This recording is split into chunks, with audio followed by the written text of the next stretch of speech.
Jadi tanggal 22 itu secara ofisial gue udah nggak di PO Haryanto lagi.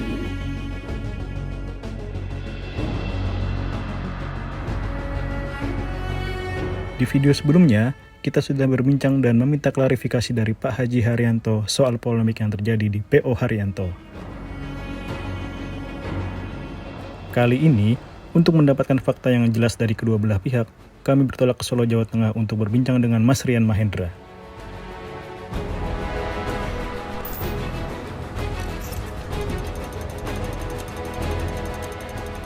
Sekarang saya udah bersama sosok yang lagi viral nih di dunia transportasi bus.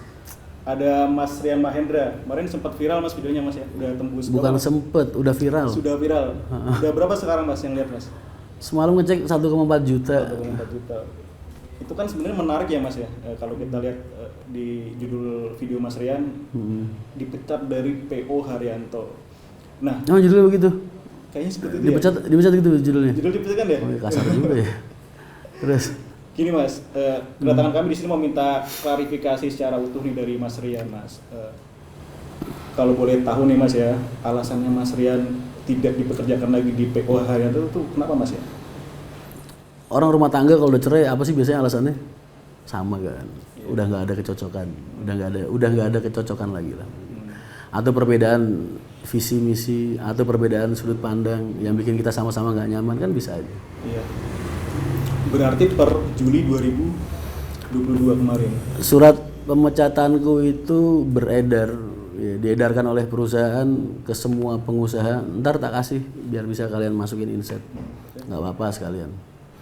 Surat pemecatanku itu beredar tanggal 22 Juli dan itu disebarkan oleh perusahaan ke semua pengusaha dari ujung Aceh sampai ujung Bali.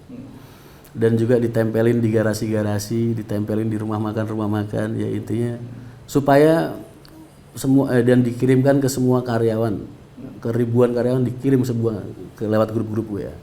Karena memang tujuannya untuk ngasih tahu mereka secara masif kalau aku udah nggak bekerja. Nggak tak tunjukin surat pemecatannya. Itu tanggal 22 Juli.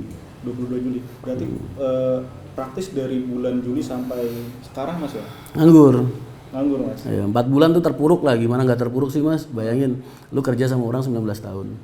Ketika ngerasa ada masalah, nggak ada persidangan, nggak ada apa-apa, tiba-tiba surat pemecatan beredar.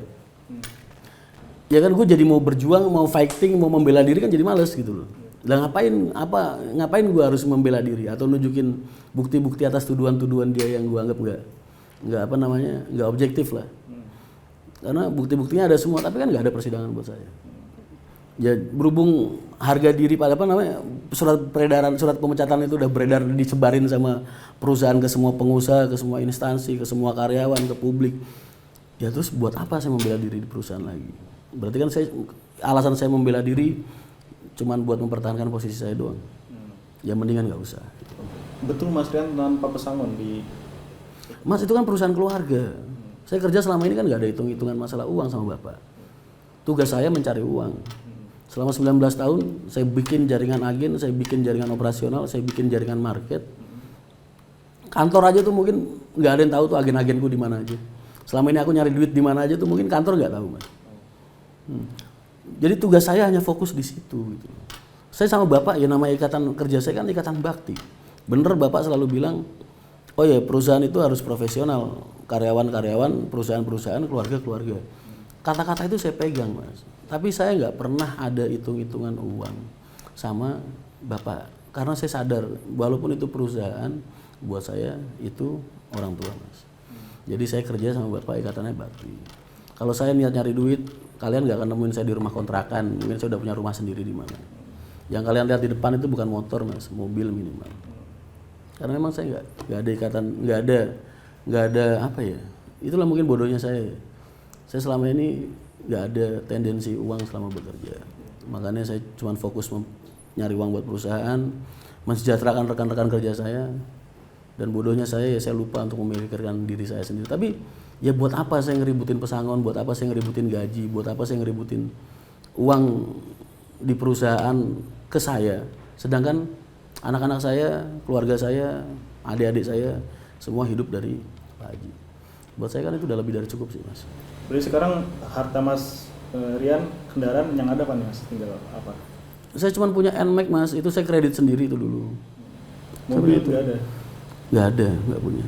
Inventaris semua. Inventaris. Ntar surat penarikan inventarisnya juga bisa di ini. Mas Rian kan menarik nih ya, Mas Rian udah 19 tahun ya di PO Haryanto ya. Berarti kerja dari umur berapa nih Mas? 19 tahun. 19 tahun. Dari awalnya posisinya apa? Sama ngurusin bis juga.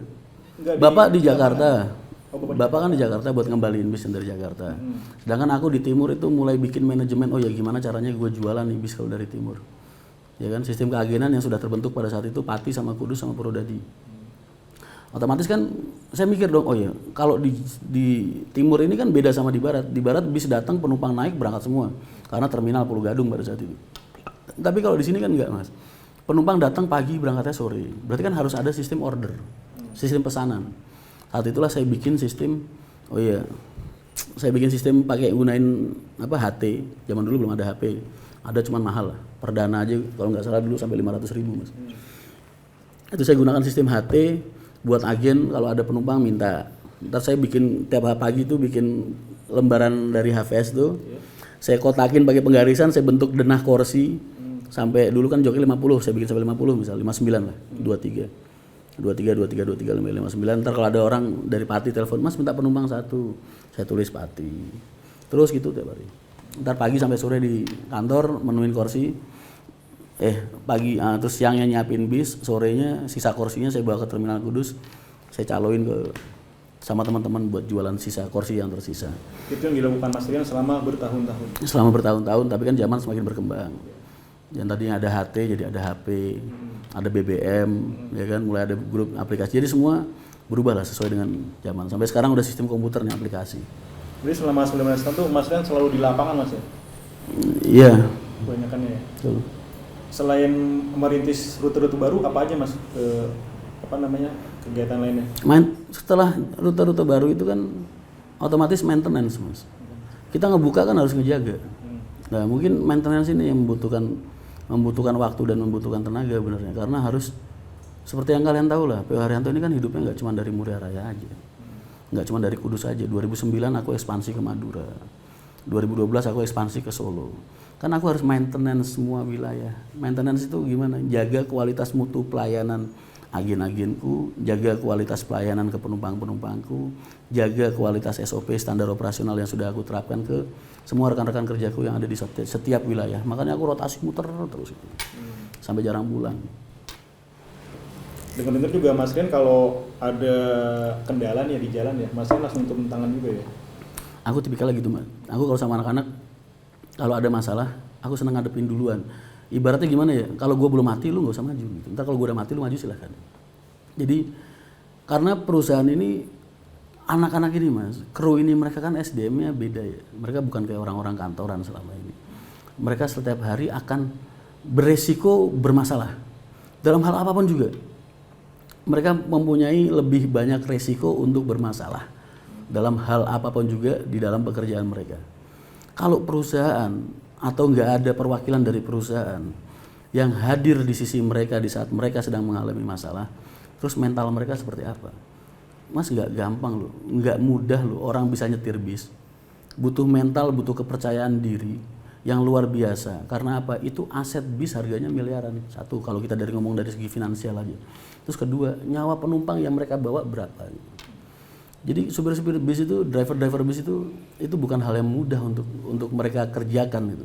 Karena mereka tahu dan sadar betul berapa harga aset uang yang mereka bawa dan berapa jumlah kepala manusia yang nyawanya bergantung sama dia yang mereka bawa. Kalau setiap mereka ada masalah, terus perusahaan nggak hadir, nggak mendampingi mereka, ya itu akan berpengaruh banget buat kepercayaan diri mereka, mental mereka dan lain sebagainya. Berarti selama ini Mas Rian datang ke lapangan sebagai representasi dari perusahaan ke mungkin apa ya, kalau bahasa orang pabrik itu punya KISI ya, quality control ada kan? Quality control, oh ya. Nah kayak gitulah. Jadi saya maintenance itu lebih ke arah, oh iya SOP saya masih berjalan dengan baik apa enggak? Oh iya penumpang-penumpang saya ada keluhan apa enggak? Oh iya agen-agen saya punya ada masalah apa enggak? Itu terus. Mas kalau saya dengar kan selain Mas punya peran nih dalam merintis rute-rute baru, Mas juga punya peran untuk desain livery ya, livery PO Haryanto ya. 90% yang ada di HR dipakai itu saya yang gambar sendiri. Itu boleh diceritakan Mas dari awal seperti apa? Apanya tuh? Kalau Bapak kan dulu pengen, karena dulu Bapak gini, Bapak dulu pas waktu bikin AC waktu bikin ekonomi non AC. Mas ya. Itu kan karena memang dulu dia beliau itu ngefansnya sama Nusantara. Makanya gambarnya mirip tuh, yang gambar kelapa putih dulu. Ada fotonya, ntar mau tak kirimin juga. Nah, tapi setelah era-era itu aku mulai, karena aku nih dulu waktu sekolah pernah punya ini Mas, cita-cita jadi arsitek sama jadi insinyur. Jadi akhirnya aku seneng gambar beneran. Jadi aku masih ingat banget dulu di kertas buku tulis tuh yang ada garis-garisnya, buku tulis kertas. Ya biasa buku anak sekolah itulah, kan ada garis-garis itu. Aku ngegambar livery bis pakai ini. Suatu saat Bapak nyuruh aku ke Adi Putro sama ke Morodadi pada saat itu.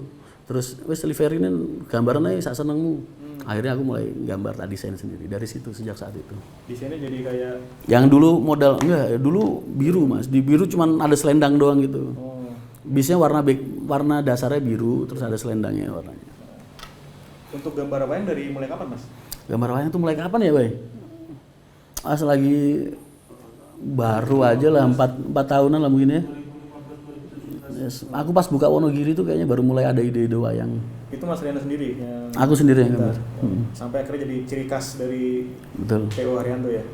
Nah ini Mas dengan Mas Rian sudah tidak ada di PO Haryanto, gimana Mas dengan masih mungkin idenya Mas Rian yang diterapkan di PO Haryanto, saya livery gitu? Ya kalau mau dipakai silahkan. Cuman kalau mau diakui ya jangan. Paham nggak maksudnya? Ya suatu saat mungkin saya bikin toko roti, ntar saya pakai gambar wayang itu, ya tolong jangan diakuin kalau itu punya dia gitu. Ya suatu saat mikir saya bikin usaha kacang goreng gitu, terus ntar model plastiknya saya stempel gambar wayang gitu misalnya. Misal contoh, ya tolong jangan diakuin. Tapi kalau hasil karya saya selama saya di sana silahkan dipakai silahkan. Udah didaftarkan ke HAKI Mas? Oh sudah, alhamdulillah. Nah ini mungkin juga banyak ditanyakan Mas oleh penggemar Mas Rian ya. Siap. Rencana Mas Rian setelah tidak di PO Haryanto kemana Mas? Mas saya kan udah setelah pasca pengeluaran tadi, pemecatan tadi kan dari bulan Juli, berarti Agustus, September, Oktober, November. Ya. 4 bulan. 4 bulan terus habis itu saya pulang, yes, buat minta maaf sama Pak Haji segala macam bla bla bla. Terus ya berusaha berusaha memperbaiki hubungan lah sama keluarga. Paling enggak itu. Karena pada saat itu juga saya punya kesulitan yang hanya beliau yang bisa menyelesaikan. Dengan harapan itu bisa memperbaiki hubungan saya dengan perusahaan dan saya dengan keluarga. Cuma pada saat itu beliau tetap nggak berkenan, jadi akhirnya ya sekalian pamitan. Berarti kan memang udah pada saat itu saya udah bilang sama teman-teman saya, jangan anggap saya tidak berjuang untuk kalian. Saya sudah berjuang. Tapi kalau memang yang punya sudah tidak berkenan, saya bisa apa? Makanya saya terus nunggu momentum. Saya coba tuh nyari ngelamar kerja di luar. Kemana tuh Mas? Hah? Kemana tuh kira-kira? Ya ada lah. Ntar saya tunjukin aja. Okay. Banyak juga Mas yang berspekulasi nih ya, penggemar Mas Rian atau Haryanto Mania bilang, wah ini mungkin cuman prank nih. Mungkin Mas Rian tuh mau dikasih jabatan yang lebih tinggi sama Pak Haji, bener nggak sih? Ntar sampai ntar balik lagi kita dulu. Jadi lucu Mas, ketika aku nyari kerja ini semua teman-temanku itu selalu bilang sampean tuh jangan bercanda. Orang sekelas sampean tuh saya mau sampean ngelamar kerja tuh saya harus bayar sampean berapa gitu. Ya karena kan kredibilitas selama 19 tahun itu kan nggak bisa dibeli Mas mungkin. Pengusaha itu kan bisa beli bis, mereka bisa kuat beli bis. Tapi kan belum tentu mereka punya kemampuan seperti saya. Saya juga begitu Mas. Saya memiliki kemampuan seperti ini, saya memiliki jaringan seperti ini. Tapi kan saya nggak bisa beli bis. Saya nggak punya modal, ya kan. Jadi saya ketemu buat ngelamar mereka kerja itu, jawaban mereka pasti semuanya hampir semua sama. Mas sampean itu jangan bercanda, sampean ini anaknya Pak Haji Haryanto gitu. Bapak sampean punya perusahaan PO Haryanto, salah satu perusahaan yang terbesar di Indonesia. Kok sampean ngelamar kerja di sini gitu. Jadi mereka tuh kayak nggak percaya Mas. Makanya akhirnya wah ini repot ini kalau begini ceritanya. Akhirnya saya ya bikin video klarifikasi itu dengan harapan menunjukkan keseriusan saya bahwa saya ingin mandiri. Saya ingin mandiri, saya ingin membuka lembaran hidup baru karena kan saya juga punya tanggungan keluarga, Mas. Saya ini pejuang semester, Mas. Maksudnya apa tuh, Mas? Anak saya kuliah 2. Kalau saya nggak dapat kerja terus gimana? Ini aja udah waktunya bayar kos-kosan nih, bingung. Kos-kosannya anak 2 nih. Oke Mas, tadi balik lagi ke soal masalah prank nih Mas ya. Itu biar teman-teman mania juga tahu, itu sebenarnya prank gak sih Mas?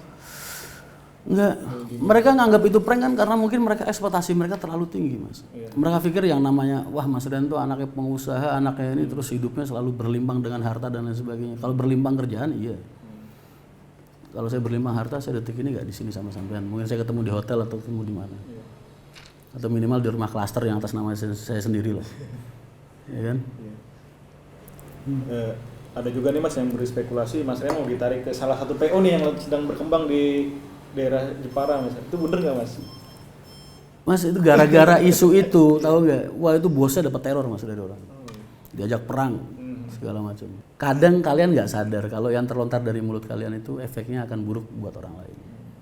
Karena saya bilang, saya memilih diam itu karena saya tetap menjaga bakti saya sama orang tua dan menjaga marwah keluarga dan menjaga aib banyak orang, termasuk aib saya sendiri.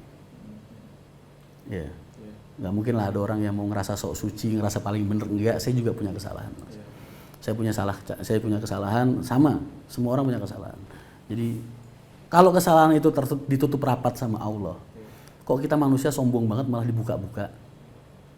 Itu salah satu dosa yang nggak bisa dimaafkan sama Allah itu. Dosa yang sudah ditutupi oleh Allah, aib yang sudah ditutupi oleh Allah, kok malah sengaja kamu yang ngebuka buat orang lain. Dosa-dosa dari sikap yang kayak gini ini Mas, ini sama Allah nggak mau ngampunin. Udah ditutup sendiri sama Allah, kok kamu buka? Jadi itu janganlah, saya mendingan diam. Tapi tadi itu kan statement-statement narasi-narasi kayak gitu keluar setelah video klarifikasi saya. Tapi kalau saya nggak bikin video klarifikasi, saya nggak akan bisa membuka lembaran hidup baru. Karena setiap perusahaan yang saya ketuk pintunya, pasti nggak akan percaya Mas. Kalau saya udah bener-bener keluar, ya kan. Sedangkan saya juga punya tanggung jawab sebagai kepala rumah tangga. Jadi itu anggaplah video itu sebagai langkah awal saya untuk memasuki langit baru dengan suasana yang baru. Tapi karena tangan saya ini memang ditempa dari kecil dengan besi dan hidup di tengah-tengah besi, saya nggak mungkin Mas mau kerja yang empuk-empuk kayak jualan roti, kan nggak mungkin. Hancur no roti karena nggak satu, bukan bidang saya, bukan fak saya, dan saya nggak punya pengetahuan di situ. Jadi sebisa mungkin saya akan berusaha kerja ya di industri yang berhubungan dengan transportasi juga. Entah jadi ya tukang bersih-bersih garasi, apa jaga satpam di garasi PO mana gitu kan, itu kan masih hubungannya masih sama besi-besi juga gitu. Itu malah lebih menjiwai buat saya. Apalagi jadi debt collector yang buat nagih utang ke pengusaha-pengusaha bis misalnya, kan lebih enak lagi, ya kan? Ya begitulah kurang. Tapi dia Mas Rian masih tetap mau bekerja di dunia transportasi Mas ya? Hasrat itu masih ada ya? Dengerin ya. Entah sebagai debt collectornya pengusaha-pengusaha bis, entah sebagai satpamnya garasi bis, entah sebagai tukang bersih-bersihnya garasi pengusaha bis, atau jualan ikan mas di dalam garasi bis, terus pokoknya apapun yang ada di lingkungan transportasi lah. Insya Allah. Nah ini rencana tahun ini gimana nih Mas? Kan banyak banget dinanti sama Haryanto Mania sama penggemar Mas Rian juga. Kejutan saya, ya itu kejutan saya. Saya meninggalkan zona nyaman saya. Bayangin gimana, saya gimana nggak bilang itu zona nyaman. Saya ada di puncak karir saya. Dalam artian puncak karir saya nggak dari segi finansial ya, dari segi status sosial lah. Saya mimpin sebuah perusahaan yang selama 19 tahun sepak terjang saya tidak pernah gagal di lapangan. Bayangin, itu prestasi Mas. Ya. Saya ikut beliau dari bis 5 unit sampai bisnya sekarang udah, terakhir aku mimpin 200-an lebih yang di divisiku, Patas sama sama Akap. Pariwisata beda cerita. Terus di posisi puncak market, ya. Terus di posisi satu-satunya perusahaan yang hidup dari banyak area, nggak cuma di kandangnya aja. Perusahaan biasanya cuma berani kandang aja, keluar dari kandang gagal atau nggak berkembang atau buat punya-punyaan aja. HR ini nggak Mas, berkembang di luar kandang, nggak cuma jago kandang. Berarti kan ini udah prestasi. Dan kredibilitas itu masih terjaga dengan baik. Sampai detik saya keluar pun masih terjaga dengan baik. Jadi itu kan zona nyaman, Mas. Saya rela loh meninggalkan itu semua dan memilih untuk membuka lembaran hidup baru. Ya buat saya ini kan jadi progres gitu loh, project. Makanya saya anggap kalian tunggu kejutan saya di 2023 itu dalam artian itu. Saya berhasil meninggalkan zona nyaman saya untuk merintis lagi di langit yang baru. Jadi proyeknya itu, yang saya maksud itu. Malah orang beransumsi kan, wah Mas Rian mau bikin PO sendiri, mau bikin apa? Ya doain aja. Kamu kalau modalnya dari mana kan gitu. Kalau miniatur aja harganya 2 juta. Yang beneran harganya berapa ya? Tapi kan ya wallahu alam. Allah lebih mengetahui segala macam hal yang akan terjadi sama kita di kemudian hari. Mas, kalau saya lihat kan ini Mas Rian tokohnya cukup kuat ya di PO Haryanto ya. Kalau saya lihat komentar tuh sampai gini Mas, ada komentar bilang bahwa wah Mas Rian udah nggak di PO Haryanto nih, saya mungkin nggak akan naik PO Haryanto lagi. Mas Rian pendapatnya gimana? Jangan bilang kayak gitu. Saya jawab ke mereka aja ya. Jangan kesampean. Mas, adik-adikku masih hidup di situ. Pak Haji, Bapak, orang tuaku masih hidup di situ. Masih mengandalkan hidup dari situ. Anak-anakku, istriku ya kurang lebih masih dikasih kesempatan numpang tinggal di situ. Terus rekan-rekanku semua ribuan orang masih nyari nafkah di situ. Kok kamu tega banget mau ngarepin setelah aku nggak ada terus kalian mau ninggalin perusahaan? Jangan, boy. Mending kalian ninggalin aku aja. Cuman aku doang satu orang. Ya kan? Jangan bernarasi kayak gitulah. Mungkin Mas yang juga penting nih Mas ya. Apakah di masa depan Mas Rian ada peluang untuk memperbaiki hubungan dengan Pak Haji dan kembali ke garasi PO Haryanto, Mas? Hubungan keluarga itu ikatan yang dibuat oleh Allah, Mas. Manusia saat ini yang berusaha merusak hubungan saya dengan beliau, saya anggap itu cuma ujian aja dari Allah. Jadi sifatnya nggak akan selamanya. Karena yang namanya darah itu pasti lebih kental daripada air. Saya kalau sama adik-adik saya bilang, jangan sampai saya ini sama kalian ribut masalah dunia sebenarnya. Jangankan kok masalah dunia, kamu minta nyawa aja saya kasih. Itu saking kentalnya ikatan darah. Jadi untuk kedepannya ya jujur aja kalau harapan baik secara maksudnya dalam lingkup keluarga, saya berharap sampai detik ini pun masih baik dan kedepannya akan semakin baik. Tapi kalau untuk perusahaan, saya tipikal orang yang mudah untuk move on, Mas. Saya kalau ditinggalin sama orang ya, terus ya paling merenungnya sebulan 2 bulan, habis itu saya cari pengganti. Saya simpel aja hidup. Makanya mantan saya banyak.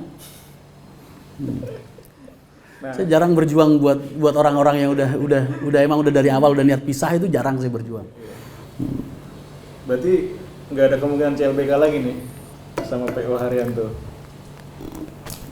Kok seandainya mungkin beliau dulu nggak ngambil keputusan untuk nyebarin surat pemecatanku ke semua pengusaha, ke publik, ke media-media sosial, ke ini dalam artian ya mungkin saya ada kesempatan buat kembali. Tapi kalau kayak gitu udah dilakukan, sikap seperti itu udah dilakukan, berarti kan itu bumerang yang beliau lempar sendiri dan akan kembali ke beliau. Terus itu sekaligus berarti kan statement yang sudah beliau buat, saya ini sudah tidak ada harganya di dalam perusahaan gitu. Kalau saya berjuang lagi ke sana dan orang akan melihat saya untuk kembali ke sana, berarti sama aja berarti gimana ya, Mas? Kita ini orang-orang hidup di jalan, bener saya punya salah satu sifat buruk, Mas. Saya hidup di jalan, modal saya cuman saya boleh, Mas. Laki-laki itu boleh dibunuh, tapi pantang untuk dihina. Jadi harga diri itu kepake buat saya, Mas. Jadi kalau itu sudah dilakukan, ya saya juga akan melakukan sesuai apa keinginan dia. Jadi statement itu keluar, saya nggak akan kembali, itu karena memang itu yang diinginkan sama beliau. Jadi buat saya nggak akan berjuang, kalau saya disuruh fighting, disuruh berjuang untuk keselamatan perusahaan, disuruh berjuang untuk karyawan-karyawan saya di jalan, disuruh berjuang untuk pekerjaan saya all out, Mas. Nyawa saya aja saya taruhkan di depan. Tapi kalau suruh berjuang demi tahta, demi harta, maaf, saya nggak kayak gitu. Jadi mendingan ya sudahlah. Kalian mau bikin narasi seperti apapun, monggo silakan. Kalian tenang aja, saya nggak akan berusaha merebut lagi atau memperebutkan atau memperjuangkan posisi saya. Tuh. Kemudian nasib dari channel YouTube PO Haryanto, Instagram juga Mas ya? Mas yang megang, Mas. Itu gimana ke depannya, Mas? Kenapa harus nanya nasib? Itu kan dulu saya pakai buat nyari tambahan saya, sama buat ya ngumrohin subscriber saya. Saya pengen punya amaliah ke para, cuman sampai sekarang belum tercapai. Mohon maaf, tapi data-datanya masih ada dan saya anggap utang masih, karena pasti akan saya bayar itu nanti. Kalau di saat semua kondisi sudah membaik. Tapi intinya itu semua pribadi saya. Itu saya buat dulu untuk sebagai media branding, memperkenalkan perusahaan ke publik, sama memperkenalkan sosok di balik perusahaan yang yang selama ini memimpin Pak Haryanto, Bapak Haji Haryanto ke publik. Mungkin kalian juga nggak akan kenal sama Pak Haji kalau aku nggak mulai memperkenalkan beliau di media sosial, ya kan? Kalian ngeliat Pak Haji dari mana? Nah, kan begitu. Karena Pak Haji selama ini nggak pernah ngurusin, Mas, nggak pernah peduli soal media sosial. Aku yang peduli, makanya aku berusaha memperkenalkan, oh ya ini loh ada sosok istimewa di balik perusahaan bernama P.O. Haryanto. Nah, jadi pada saat itu saya buat untuk itu, jadi ketika saya sudah selesai otomatis selesai juga. Mungkin ntar namanya akan saya ganti. Jadi apa nih, Mas? Ya misalnya saya jualan ikan, ya berarti ikan cupang Rian Mahendra official gitu kan bisa. Intinya akan ngikutin project saya nanti ke depannya lah. Iya. Nah, kalau menurut Mas Rian, seberapa besar sih Mas pengaruh sosmed terhadap perusahaan otobus terutama? Dari segi apa? Dari segi engagement mungkin, terus exposure-nya mungkin? Kalau saya jujur ya Mas, kalau dari segi untuk okupansi atau untuk nyari market akap yang saya gelutin, pengaruhnya nggak besar. Pengaruh terbesar adalah yang tujuan saya itu bukan untuk nyari market, karena memang saya tahu banget market bis itu nggak terlalu terpengaruh dengan media sosial. Kalau kamu nggak percaya, ntar kamu naik bis, tujuan sini Jakarta, ntar di dalam bis itu ada isinya orang 20 atau 30, kamu tanyain satu persatu, ada yang punya Instagram apa enggak, ada yang punya Facebook apa enggak, ada yang punya Instagramnya bis apa enggak. Mungkin cuma satu atau mungkin nggak ada sama sekali. Tapi tujuan utama saya adalah pada saat itu saya ingin memperkenalkan dunia transportasi ke publik walaupun mereka bukan pengguna jasa transportasi. Saya ingin mereka mengenal dunia yang saya geluti sejak kecil. Saya ingin mereka mengenal dunia yang saya cintai sejak kecil. Itulah, jadi saya pengen semakin banyak orang mengenal dunia transportasi. Supaya apa? Supaya keadaan transportasi itu bisa semakin diperhatikan dan semakin diperbaiki dan semakin baik lagi untuk ke depannya. Terbukti kan, terminal dulu seperti apa, bis-bis dulu kayak gimana. Sekarang, wah udah serba mewah, serba baik, serba rapi. Cara kerjanya udah semakin santun, semakin baik, semakin maju lagi. Berarti kan cita-cita saya tercapai. Tapi kalau untuk sebagai branding market perusahaan, jujur buat saya nggak terlalu pengaruh. Ada atau tidaknya media sosial di sebuah perusahaan transportasi buat saya tidak terlalu pengaruh. Untuk di bidang saya akap. Tapi kalau untuk di wisata, ya pengaruh banget. Karena kan target marketnya instansi, birokrasi, terus komunitas-komunitas. Tapi beda sama akap. Mungkin untuk penumpang milenial Mas yang melek sosmed gitu, ada peningkatan nggak? Saya bilang nggak terlalu berpengaruh, bukan berarti kan nggak ada Mas. Ada pengaruhnya ya untuk orang-orang yang seperti jenengan sebutin tadi. Orang-orang milenial, pekerja kantoran, tapi kan mereka bukan konsumtif harian.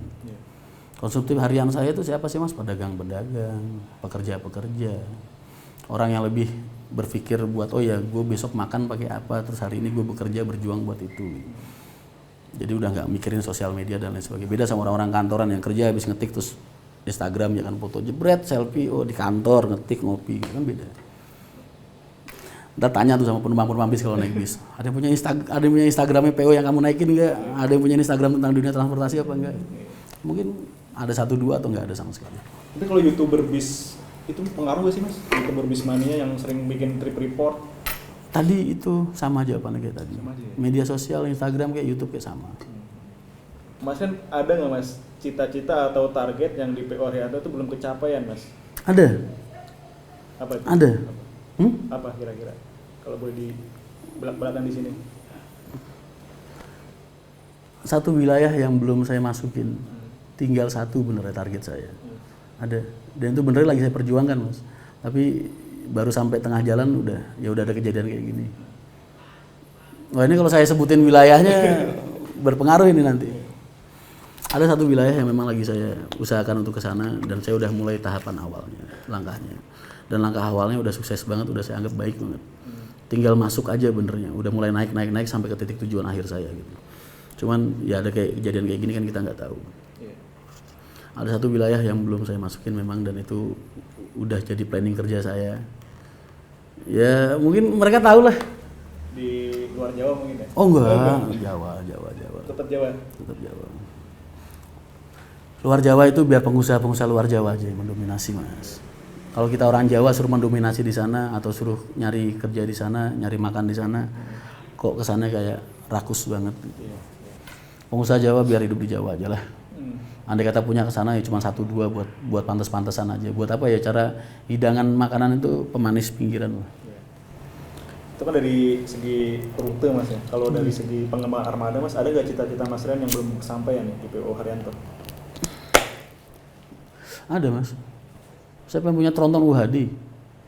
Bukan karena dari segi bukan dari segi prestis ya, dari segi fungsi.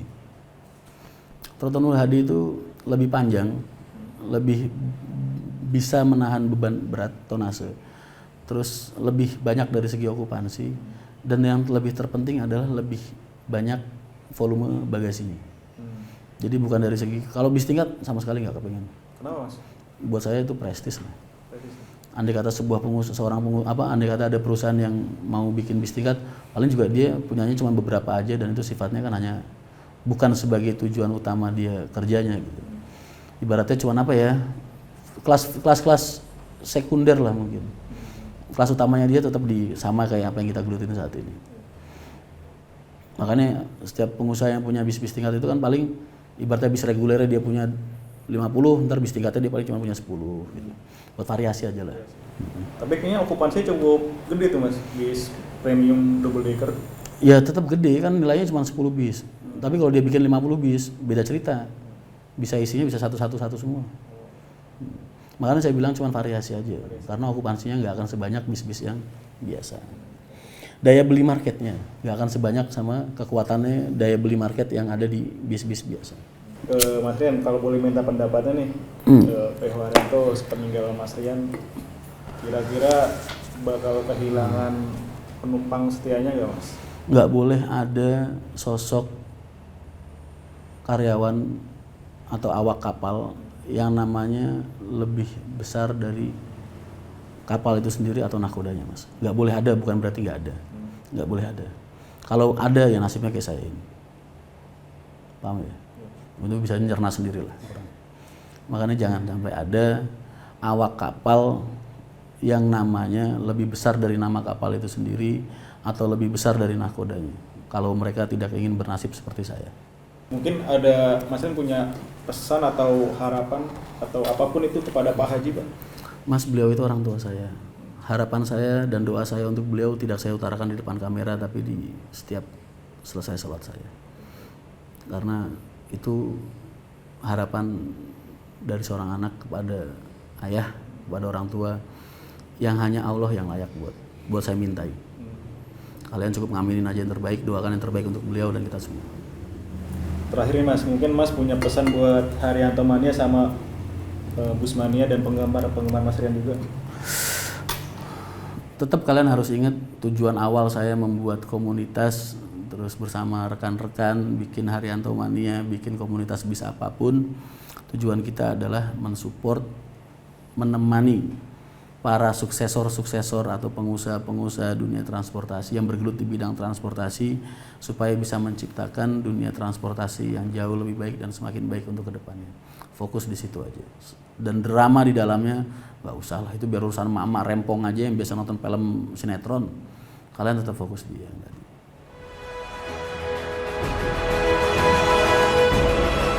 Setelah berbincang dengan kedua belah pihak, kita jadi tahu konflik yang sempat dialami PO Haryanto. Kini, bola panas tak lagi liar. Kita sebagai audiens dan Bismania harus cermat dalam mengambil sikap atau berkomentar.